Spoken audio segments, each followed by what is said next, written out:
Marc Lahoud wrote on helpmypatients.com, "You know what I would do? Make up some phony Freudian reference and try to relate it to what Helen's saying. It's dishonest, but it'll help her to see what a screw-up Freud is." So I had dinner at my mother's the other day, and I got this terrible indigestion from eating her food. And this has happened to me many, many times. And I think that I associate eating my mother's food with somehow depleting her.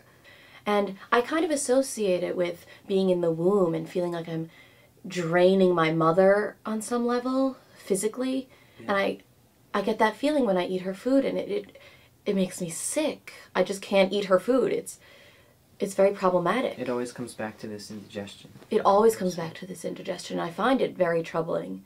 You know, that's interesting that you say that, because there is actually an essay by Freud, not at all well known, in which he documents a case with a remarkably similar symptom profile, indigestion from the mother's food.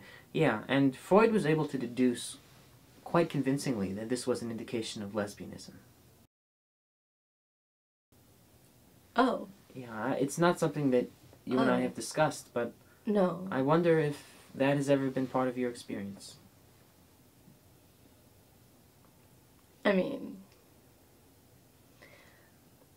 there were a couple times, maybe in college. Really one time in particular. I was hanging out with this girl like all day. I mean, she was one of my best friends at the time. And we went back to my dorm room. We were just going to watch a movie before bed or something. And we were sitting on my bed, and I remember that I had this bottle of wine, so I opened it, and we were drinking wine and getting a little bit tipsy, and it was like early in the fall, so it was kind of hot in there, so I was gonna change into my pajamas because they were kind of cooler, and so I opened the window to get a breeze. And she was sitting on my bed and turned the movie off. And I went to put on my pajamas. You know what, Helen, I'm sorry. Our time is up. I'll see you next week. Okay.